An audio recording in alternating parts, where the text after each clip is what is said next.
Little Gems India Academy Junior High School, Hapur, Uttar Pradesh, India, welcomes you in the world of science.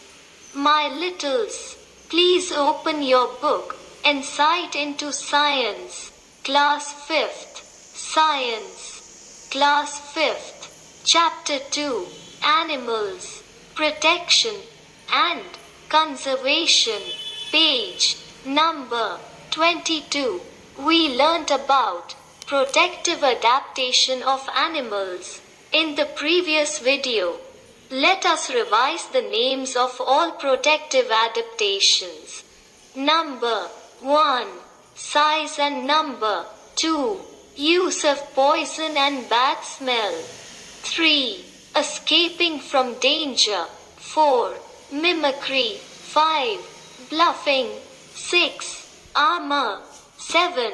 Camouflage. 8. Migration. 9. Hibernation. 10. Estivation. Now, we shall read about conservation of animals. Conservation of animals. Conservation of animals refers to the practice of protecting wild species and their habitats in order to maintain healthy wildlife species or populations and to restore, protect or enhance natural ecosystems. Conservation of animals refers to the practice of protecting wild species and their habitats in order to maintain healthy wildlife species or populations and to restore, protect or enhance natural ecosystems. स्वस्थ वन्यजीव प्रजातियों या आबादी को बनाए रखने और प्राकृतिक वातावरण को बनाए रखने, संरक्षित करने, बचाने या बढ़ाने के लिए जंगली जानवरों और उनके आवासों, घरों की रक्षा करने की प्रथा को जानवरों का संरक्षण करना कहते हैं। स्वस्थ वन्यजीव प्रजातियों या आबादी को बनाए रखने और प्राकृतिक वातावरण को बनाए रखने, संरक्षित करने, बचाने या बढ़ाने के लिए जंगली जानवरों और उनके आवासों, घरों की रक्षा करने की प्रथा को जानवरों का संरक्षण करना कहते हैं। Before starting conservation of animals, we should know what is ecosystem. जानवरों का संरक्षण शुरू करने से पहले हमें पता होना चाहिए इकोसिस्टम क्या है। An ecosystem is a community of living organisms and non-living components and the environment. It works as a system. These components are linked together through nutrient cycles and energy. All the human beings, animals, trees, plants, air, water, mountains, rivers, and other non-living things are the part of ecosystem. There must be a proper balance among them. Ecosystem जीवित जीवों और उनके पर्यावरण के निर्जीव घटकों का एक समुदाय है। यह एक सिस्टम की तरह काम करता है। ये घटक भोजन चक्र और ऊर्जा के माध्यम से एक साथ जुड़े हुए हैं। सभी मनुष्य, जानवरों, पेड़, पौधे, वायु, पानी, पहाड़, नदियाँ और अन्य निर्जीव चीजें इकोसिस्टम का हिस्सा हैं। इन सब के बीच एक उचित संतुलन होना चाहिए। जंगली जानवरों की कमी होने से इकोसिस्टम बिगड़ने का खतरा है। इसलिए जंगली जानवरों का संरक्षण बहुत आवश्यक है। Now, my littles, page number 22, conservation of wild animals. जंगली जानवरों का संरक्षण। Animals play an important role in the ecosystem. Besides providing various things to us, wild animals also help in maintaining the food chain in nature. Ecosystem में जंगली पशु एक महत्वपूर्ण भूमिका निभाते हैं। जंगली जानवर हमें विभिन्न चीजें देने के अलावा प्रकृति में खाद्य श्रृंखला, फूड चेन को बनाए रखने में मदद करते हैं। But due to the growing impact of deforestation and hunting, their number is decreasing. Many animals have become extinct and many others are on the verge of extinction. लेकिन वनों की कटाई और जानवरों के शिकार के बढ़ते प्रभाव के कारण जंगली जानवरों की संख्या कम होती जा रही है। कई जानवर विलुप्त हो चुके हैं और कई विलुप्त होने के कगार पर हैं, खत्म होने वाले हैं।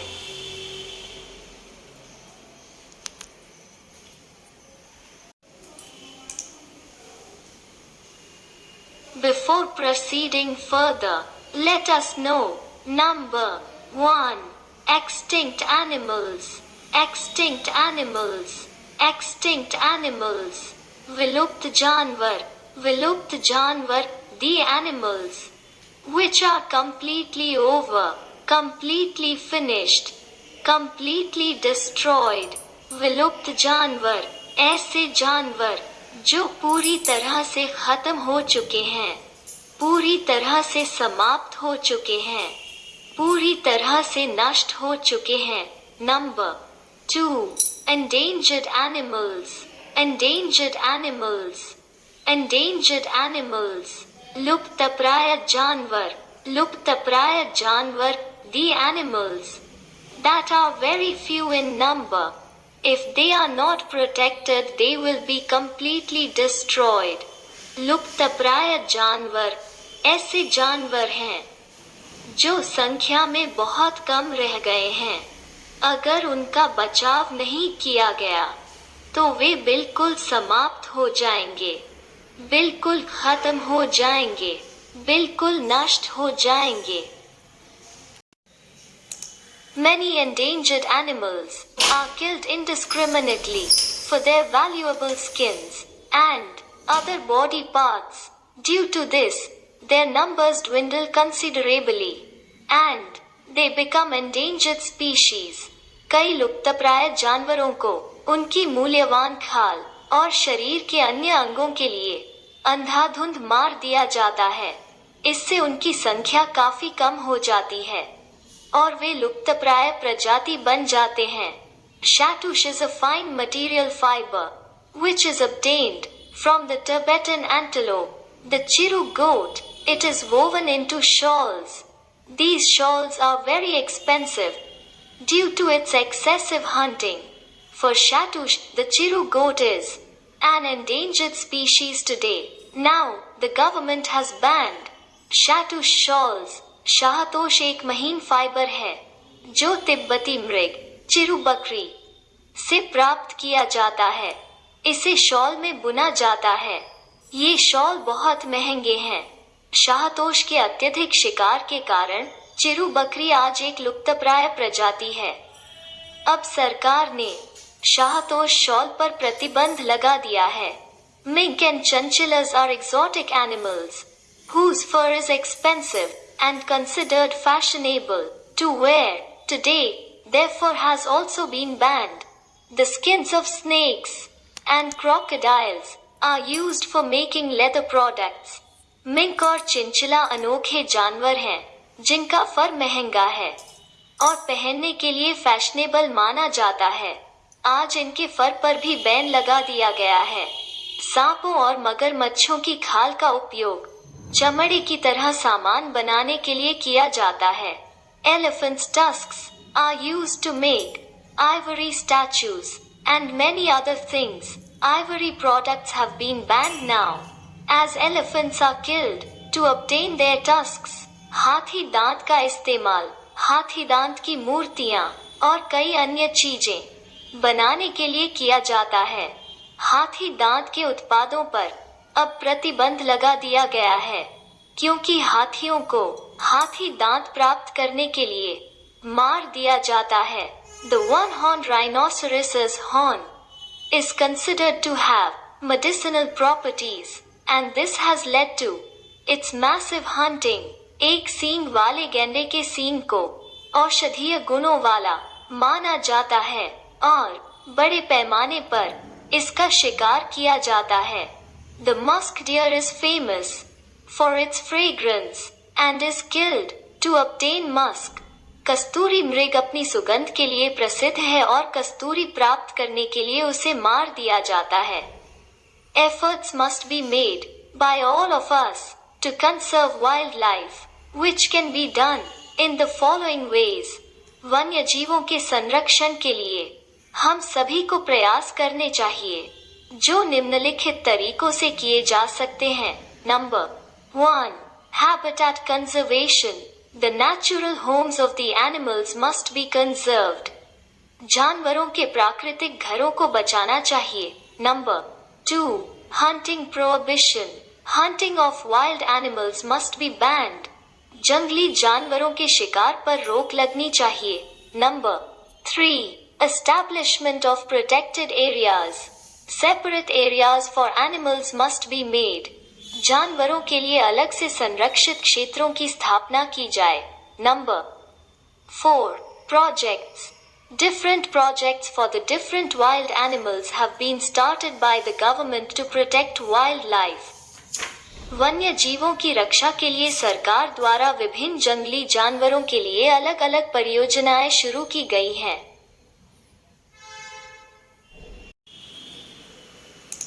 Habitat conservation. जंगली जानवरों के प्राकृतिक आवास का संरक्षण.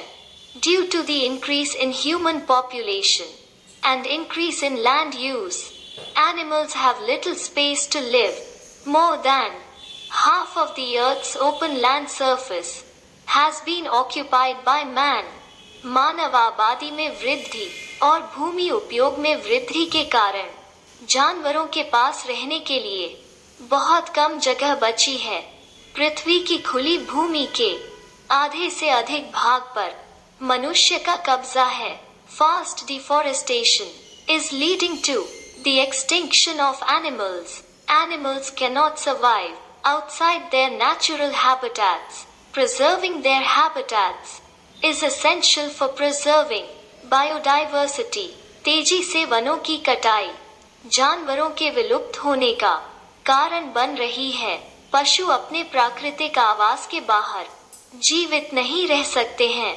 जैव विविधता के संरक्षण के लिए उनके आवासों का संरक्षण आवश्यक है. हमें पेड़ नहीं काटने चाहिए. हमें जंगल नहीं काटने चाहिए. हमें ज्यादा पेड़ लगाने चाहिए. What is biodiversity? The variety of life in the world or in a particular habitat or ecosystem is called biodiversity. ईश्वर ने विभिन्न प्रकार के जीव जंतु पृथ्वी पर उत्पन्न किए हैं. इन सभी का संरक्षण आवश्यक है. Hunting prohibition. शिकार पर रोक. Hunting prohibition.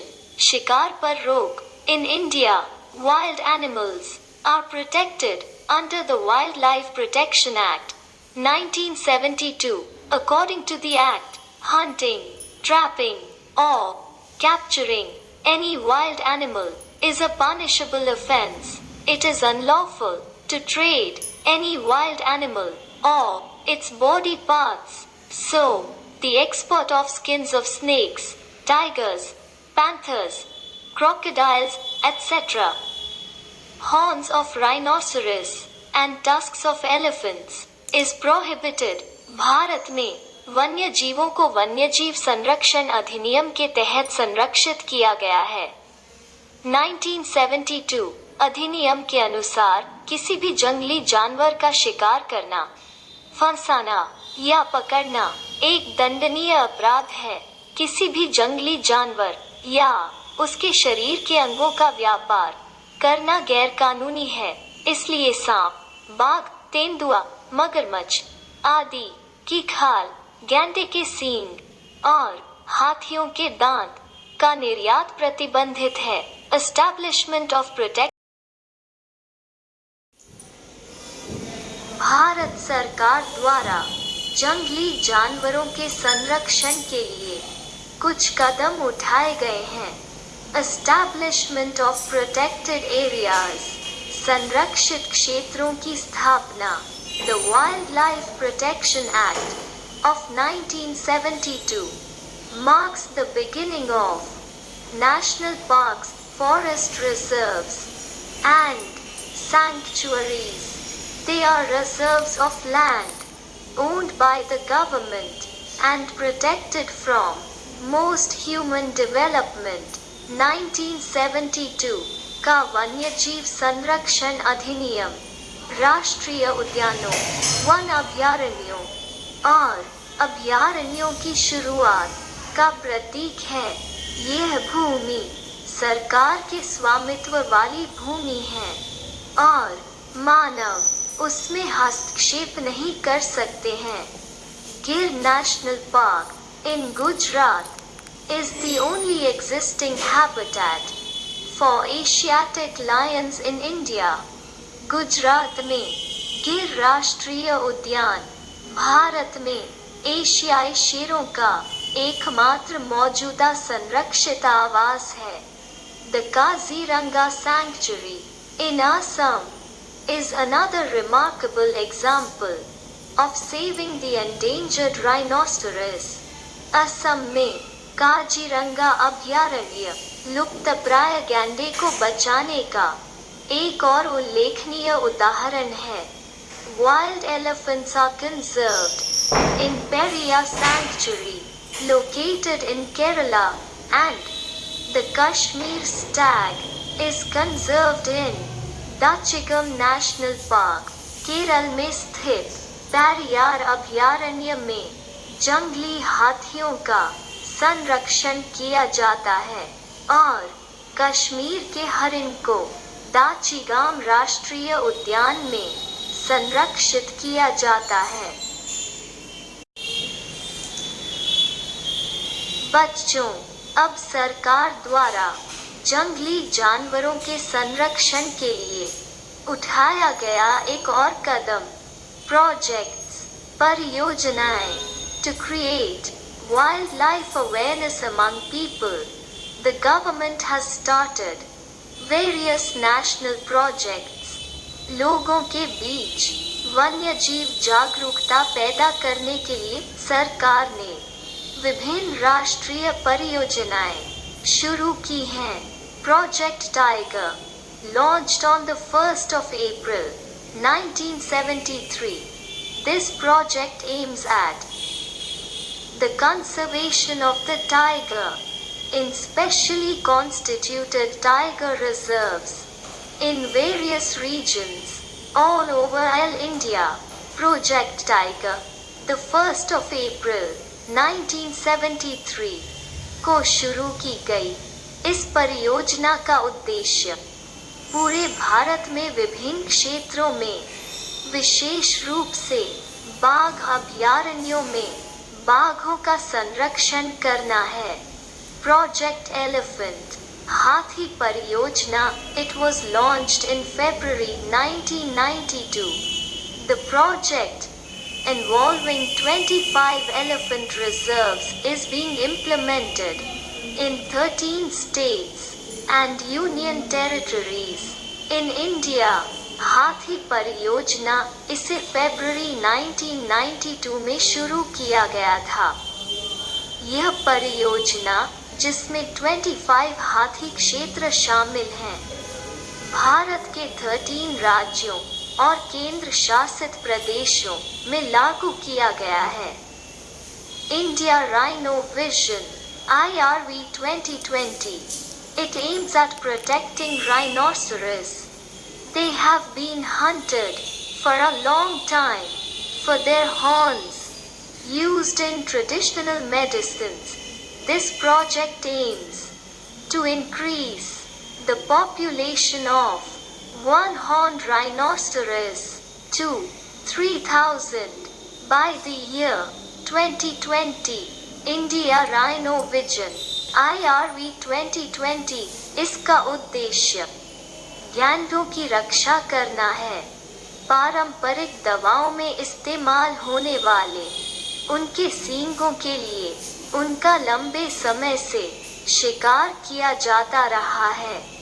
इस परियोजना का उद्देश्य वर्ष 2020 तक एक सींग वाले गैंडों की आबादी को 3000 तक बढ़ाना है।